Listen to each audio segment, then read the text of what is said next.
Good evening, everyone. Thank you for coming tonight to the opening of Transgressions and Amplifications, mixed media photography of the 1960s and 70s. So great to see you all here, and I hope you had an opportunity to enjoy the reception sponsored by the Women's Board out in our courtyard, or see the exhibition, which is just fantastic. We wish to acknowledge that the New Mexico Museum of Art sits on unceded ancestral Tewa lands, specifically Ogopoge, now present-day Santa Fe. The exhibit itself was made possible through the support and collaboration of numerous lenders, including many of the artists themselves. And I would like to acknowledge Thomas and Lori Barrow, Bostick and Sullivan, the Center for Creative Photography at the University of Arizona, the George Eastman Museum, Betty Hahn, Joan Lyons, Jerry McMillan, Jonathan Morse, the Ed Ruscha Studio and Gagosian Gallery, Alex Trout, the University Art Museum of the University of New Mexico, the Visual Studies Workshop, and finally, our colleagues at the Museum of International Folk Art and the Palace of Governors Photo Archive. We want to thank them all for their generous support.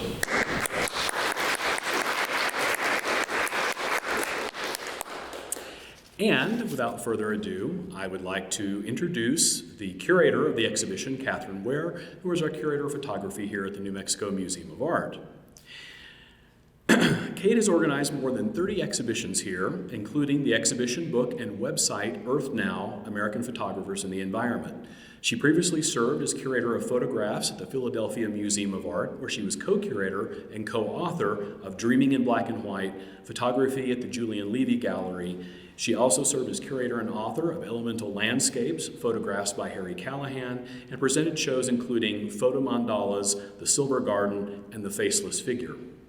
Ms. Ware served as assistant curator in the Department of Photographs at the J. Paul Getty Museum during the 1990s and organized the traveling exhibition A Practical Dreamer, The Photographs of Man Ray, and the exhibition Vision in Motion, The Photographs of Laszlo Moholy-Nagy, both with accompanying books. She has also worked with the photography collection at the Oakland Museum of California and began her career at the Smithsonian Institution Traveling Exhibition Service in Washington, D.C. She's a frequent juror and reviewer of contemporary photography and has written essays on the art of the 20th and 21st centuries. She's particularly interested in work that pushes the boundaries of the medium, and this exhibition certainly qualifies. Please join me in welcoming Kate Ware.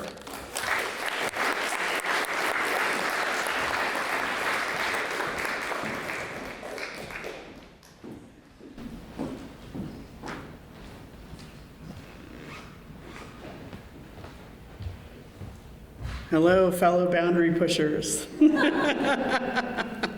Oh, I should probably shorten that intro, but it's kind of fun to hear. I forget sometimes that I did all those things. Well, it's really wonderful to have you here. This show is very close to my heart, and it's a Friday afternoon, and I want you to see the show more than anything. That's where I said what I needed to say, so I'm not going to repeat all of that here. But I wanted to talk around the show a little bit and tell you some things. And first, also, as long as we're thanking people, first, thank you very much to Mark and the staff here for supporting this vision. This is a really special project to me. And especially big thanks to our head of collections and registration, Ruth Lenore, who was particularly instrumental, as she always is, but particularly this time, in pulling this off. It's a little tough to do a lone show during a pandemic, but we did it. We did it, and we're thrilled. So thank you for being here to share that with us. I also wanted to let you know that we're going to have Curator Ann Wilkes-Tucker do a keynote address in relation to the show. It will be Friday, November 4th this year, and it will be close to the 50-year anniversary of the publication of her book, The Woman's Eye, which you'll see in the show. And this was one of the early attempts to gather together information about women photographers. And that's an important thread in this exhibition. So I'm really delighted. I don't know what she's going to talk about particularly, but I bet it will be something about women photographers. And I found this picture of her taken in 1977, not too long after she did the book. So I thought that would be appropriate. Well, I wanted to say a little bit about myself. Mark already told you, but this show really brings me full circle in a lot of ways. I started out, my interest in photography was always in the disruptors. So when I was in Los Angeles, one of my specializations within the department there at the Getty was, we'll call it avant-garde photography of the 20s and 30s with these two characters. And the one in the middle is Tom Barrow. Some of you know Tom. And one of the things we did with these little books, these little in focus books and projects, was we'd convene a small group and have a conversation about that artist. And we always made sure to invite an artist to speak for the artist. So we would do that and edit it down. And so I got to invite Tom. I chose to invite Tom because of his interest in photograms. So I knew about some of what was going on in New Mexico already. This was my way of really reaching out and connecting with that. And I felt very passionate about the work of some of the artists who came here, who were part of the show. And that's part of why I'm here as well, because that's an important part of our collection and something that's just very personally of great importance to me. So why do shows happen? There's one reason right there. I don't just sit around and do the shows that all the shows that I want to do. We have a much broader process than that. But in this case, my interest was very instrumental. And there's a piece by Tom. This is the kind of thing that I was interested in, and the overlap that with Maholi, obviously the photogram. But in terms of this exhibition, which is called Transgressions and Amplifications, this is a great example because he's starting with two camera-less photographs. So you can make a photograph without a camera. Some people have done sun prints, for instance. So you're using the light and some kind of object, and then the paper that's coated with the light-sensitive material. So he's taking that really basic and very early form of photography and amping it up. So he's got all kinds of different things that he's using to make the photogram: stencils, magazine pages, signs, and just creating this very dense composition, dense both visually and conceptually, because it's hard to know what's going on, especially when he gives you a title like Discrete Multivariate Analysis. And so he was doing these in the 70s. This one from our collection is from 1981, so I did slip it in. But it's very typical of the work that he was doing at the time. And then he goes over it with automotive paint, just to give it a little extra oomph. So one of the things that is going on in the show is looking at what photographs can be. And so I want to talk a little bit about the history of that, and then in the context of the show. What you see here is the inside of one of our cases in the exhibition, and it's got a number of examples of historic photographs. And so you see that they're not necessarily 8 by 10, they're not necessarily brown, or they're not necessarily black and white, they're not necessarily flat.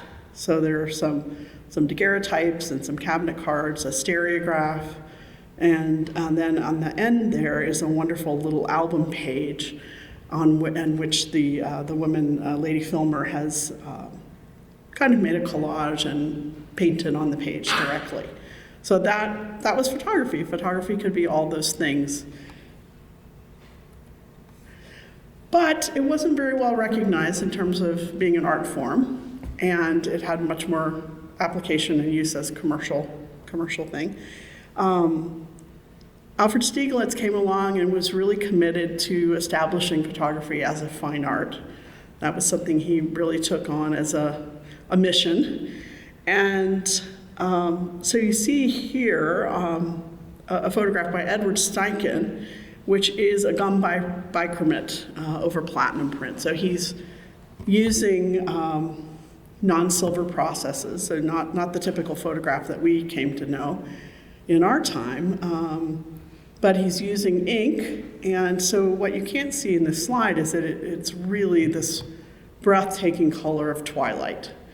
And so there's a softness to the picture, a real atmospheric effect, almost a density of atmosphere to it, and then that really lovely blue color, so that it's really emulating the graphic arts as they were known. So charcoal drawings, printmaking, these were established and accepted art forms. And so Stieglitz and Steichen, their idea was to have photography look like those things and kind of slip it in and have it become accepted. So that was their strategy. And then a little later in the 20th century, along come another group who thought, well, that style of pictorialism, that softness and romanticism, that color, that's all well and good. We've all done that. But what we really think photography is something that's much more about the precision of the camera and this incredible machine and its ability to translate what's in front of it onto film. And you see in these two examples, there's a central subject, and it's pretty minimal other than that. So there's a sharpness to these. They were printing on paper that gave them a lot more sharpness. It was very intentional. For the group F64 that was formed in California in 1932, they were working with high contrast paper, and there was this idea that you would preconceive the image, you would pre-visualize it, so that you would take the picture that you meant to have, capture that on a nice large negative, and make a beautiful print of that, and not manipulate the work as the pictorialists had. So part of what I'm interested in just reminding you of is that pendulum swing that happens, and that the work in the exhibition that you'll see in the new wing is part of that as well. So I talked a little bit about artists were harking back to this tradition of photographic plurality, I guess we could say. People weren't taking photo history classes as they can today. That was much less common. Museums weren't collecting photographs very seriously. They were around and about, but it wasn't, you couldn't necessarily just go anywhere and really see the history of photography laid out for you. So one of the things you'll see in the gallery is that case with the historic pieces, and one of the things you'll see throughout the show are the artists referring to them and playing with some of these models and templates. So here's one example, is a daguerreotype, a small daguerreotype, and you can hold those, you would hold that in your hand, and it's a unique object, it can't be reproduced.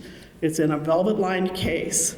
And then Van Daren Koch is kind of playing off against that. His is called ambrotype of my great-grandfather. So an ambrotype was a little bit less expensive version of a daguerreotype, but very similar. And so he's showing this ancestor, but the ancestor has crumbled. And the portrait isn't very descriptive. And then he's printing it as a photogravure, which is an ink process. And of course, it's much bigger than an ambrotype, and it's matted and framed.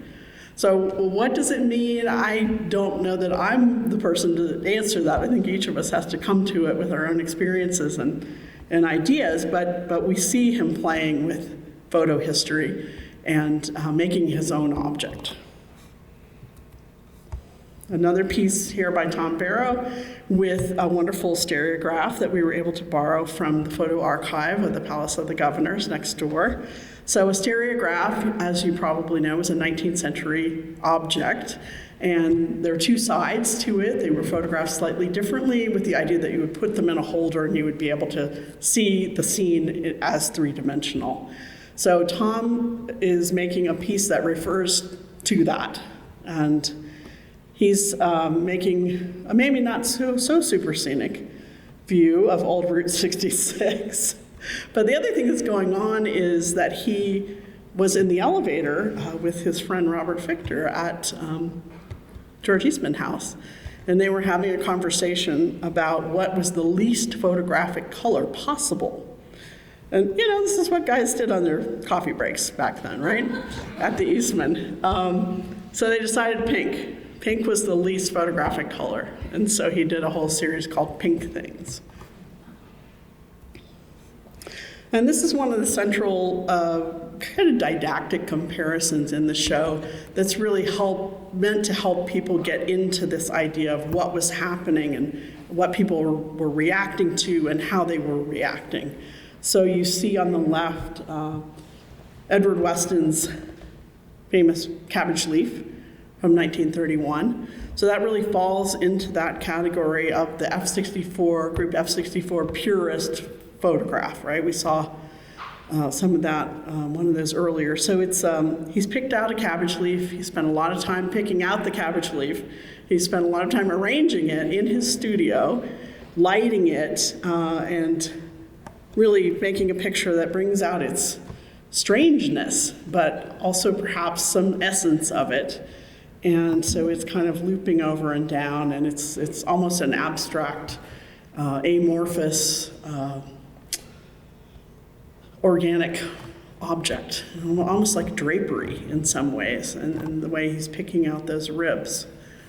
Well, next to that is a photograph by Betty Hahn from 1972, and she really liked Weston's work, but she wanted to make her own picture. So she took lettuce. She decided to do lettuce instead of cabbage. I don't know why.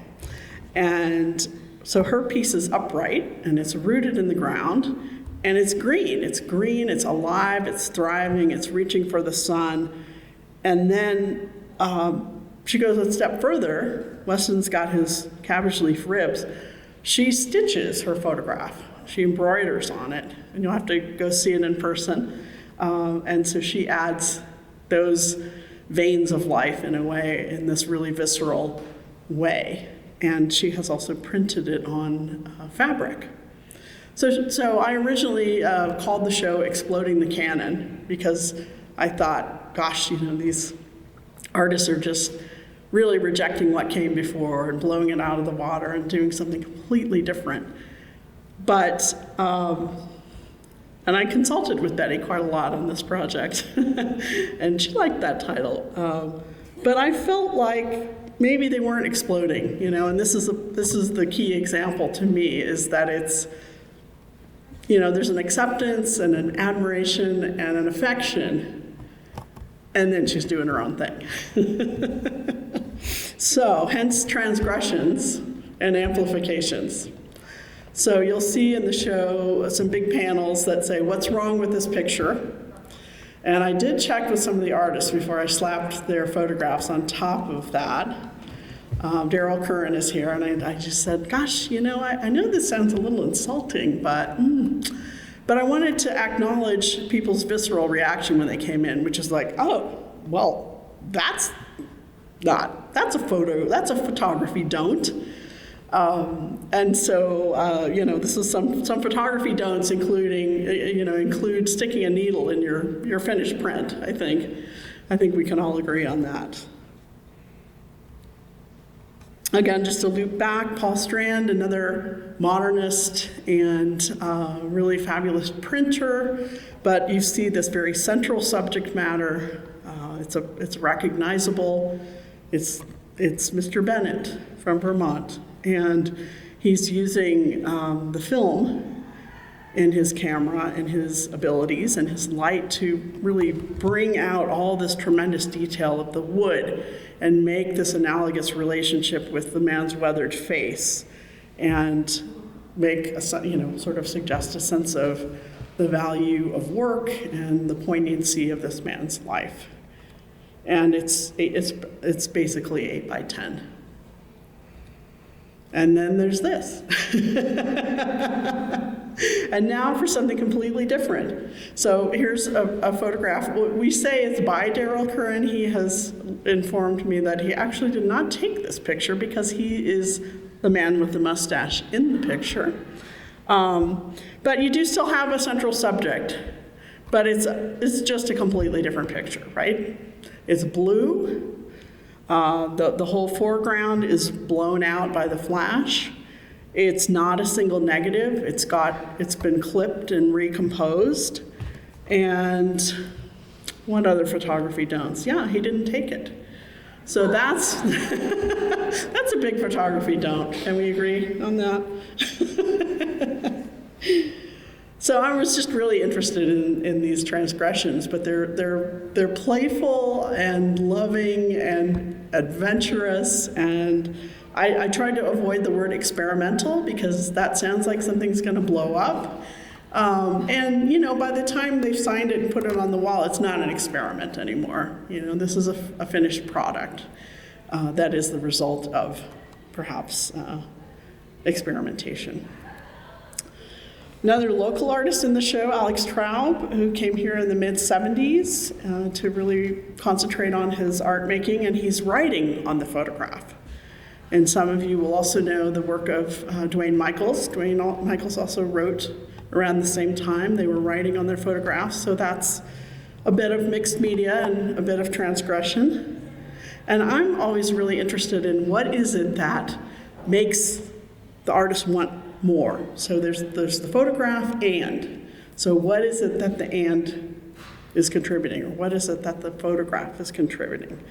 So obviously in the case of a narrative text, that's a more obvious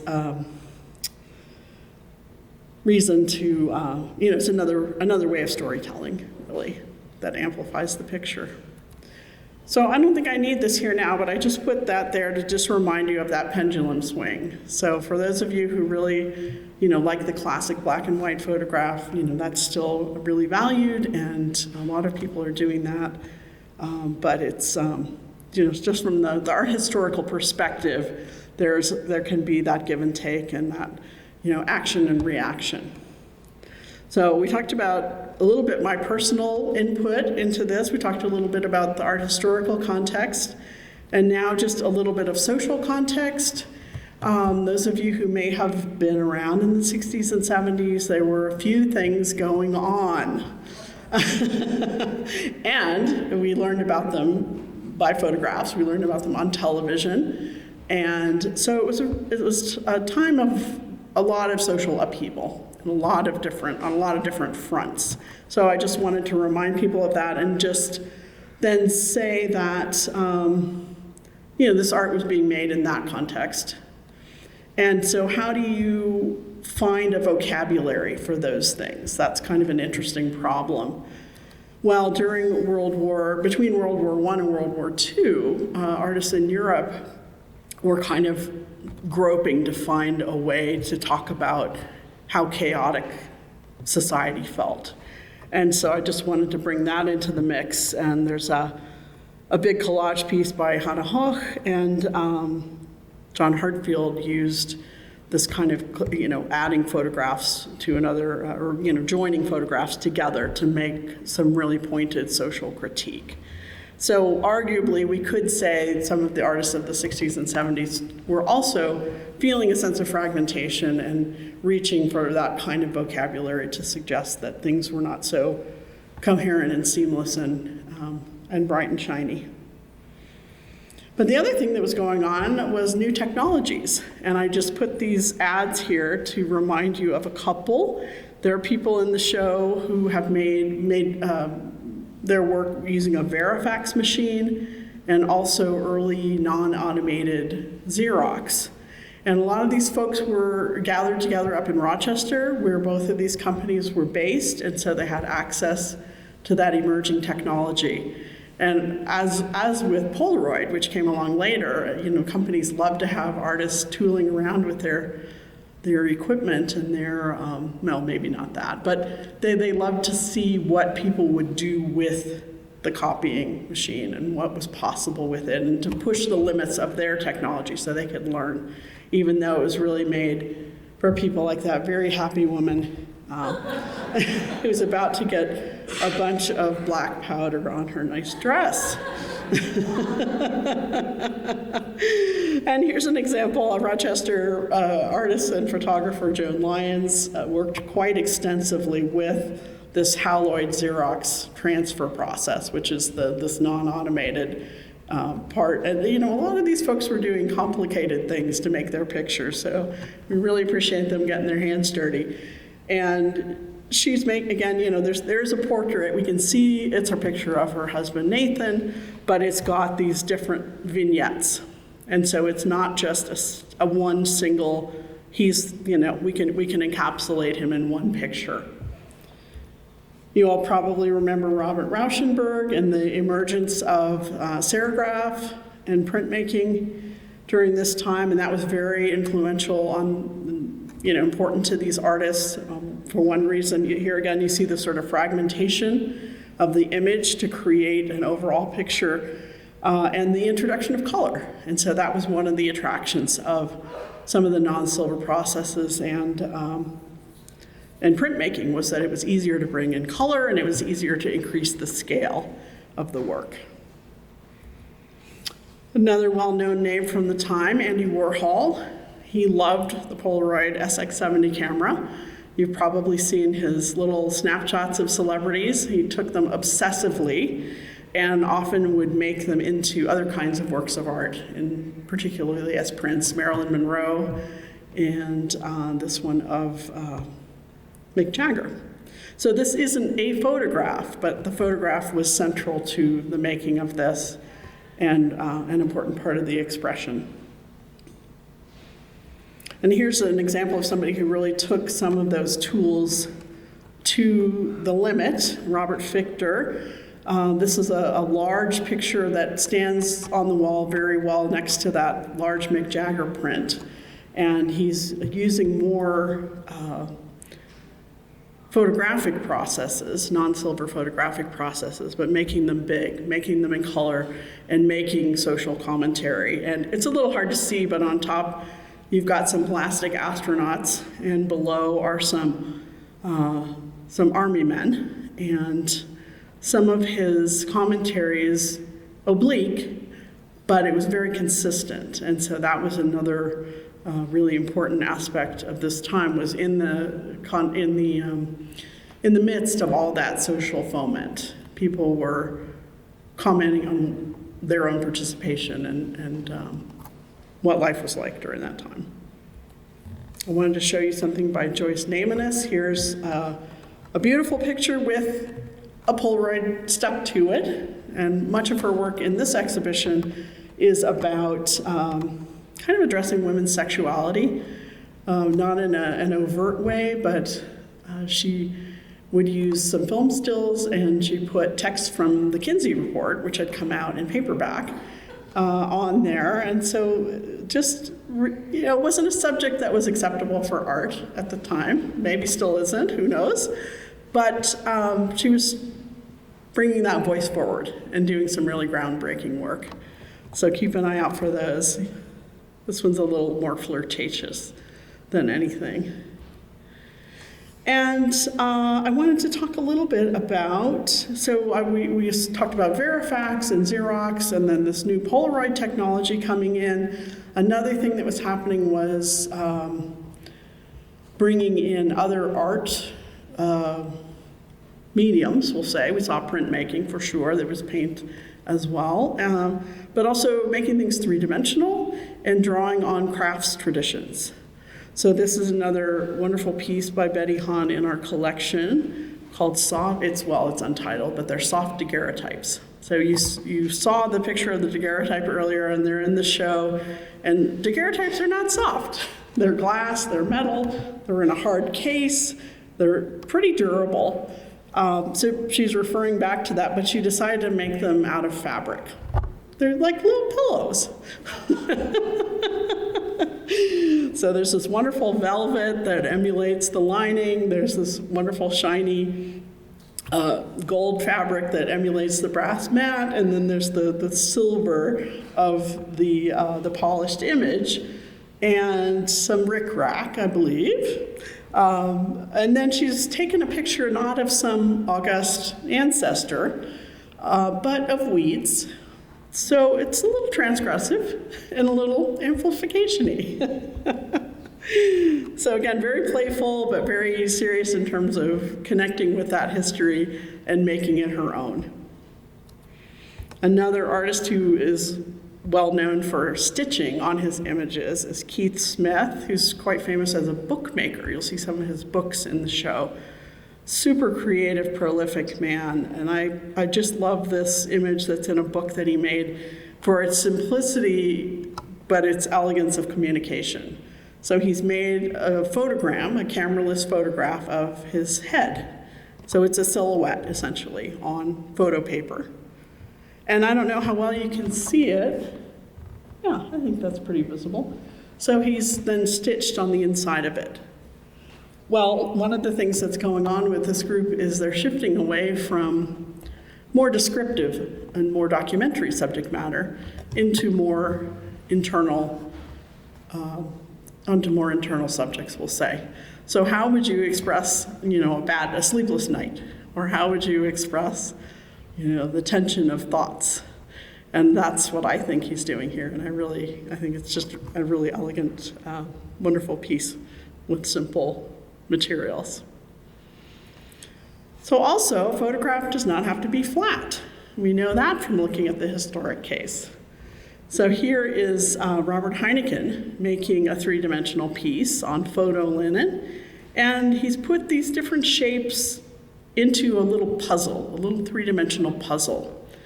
Now, we are not allowed to move these around, but that idea is there, it's implied, and he was very interested in representation and how photographs were interpreted. He did not often take his own pictures. I'm not sure about it in this case, but he did appropriate a lot of images. But here he's put this together, and again, a puzzle. It's kind of playful, but it's also very cryptic. And what else was I going to say about that? Yeah, it doesn't have to be flat. It doesn't have to be of something. It's more complicated than that, and you have to figure it out. And continuing with that idea of the more subjective subject matter, this is a piece by Jonathan Morse, who lives here in town, and he studied at the Visual Studies Workshop in Rochester, and ended up being really interested in lithography. But he started out with photographs, and so you see a photograph of his head and his pants and some little hints of him, some artifacts of him, but also this sense of being on the beach, and you keep seeing these hearts. And so I think he's evoking a sense of a wonderful day and perhaps being in love. And so that's part of expanding the vocabulary and expanding the subject matter of photography, is how to take a picture not of a house or a tree, but of an experience, or of how we remember something, or how we think, which is generally not in a big single picture, but in little pieces that we knit together to make an image in our heads. Another important photographer of the time was Bea Nettles, also very well known for her books that she made. And here she's made a very big picture. So again, we're kind of breaking out of that 8x10 tradition. She's using a snapshot of herself. Ooh, that seems kind of cheeky. And it is a little bit lovely and romantic, and it's personal. So the idea that art had to be about a great subject or a great event or something very, very serious is out the window. And she's reminding us of herself, or reminding herself of herself as a little girl, and putting herself in this beautiful background. So there she's wearing her fancy dress and just kind of glancing at us. And that was not normally, I think there was really a lot of struggle to get this kind of subject matter accepted, which doesn't seem as odd to us today, but it was not cool. So just a couple more images to close. This is a later piece by Kathy Vargas from the 90s. So what happened after the 70s was that mixed media photography and quote-unquote alternative process photography became pretty commonplace, and there were a lot more schools teaching photography, and this was very much an acceptable approach. Many of the people in the show were teachers and promulgated their approach to things.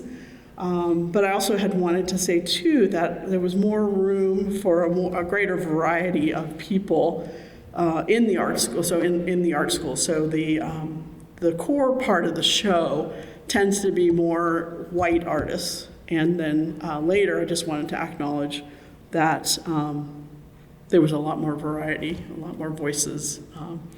And so that's a little bit of a coda there, but that's just to explain what was going on with that. And then finally, I just wanted to say I dedicated the show to Jerry Uelsman. And some of you will know his work. Jerry died this year, and he was certainly a photo disruptor, a very important photo disruptor, and a colleague of many of the people in the show. And his work isn't in the show. I really struggled with that because he really worked in the darkroom with gelatin silver prints and just took that to the limit. But it wasn't mixed media, so I had to dump him. But to Jerry, we appreciate everything that you did to show us a new way, and just what a lovely, funny, nice guy, and he will be missed. And then what happened next was digital. So everybody was around for that, right? And so some of the artists in the show really embraced that because it was, the tools were so sophisticated, and it really allowed people to do some of the same things much more easily, certainly less messily. And then other people did not like that, did not want to sit in front of a computer all day, and really turned back more aggressively to the non-silver processes and the wet process and the making it by hand and the one-of-a-kind prints. So both of those things carry on today, and I would say I consider the digital work not to be photography, but as a separate medium, I would argue. And so I'm still waiting to see what people can do with that that's special, that really distinguishes it.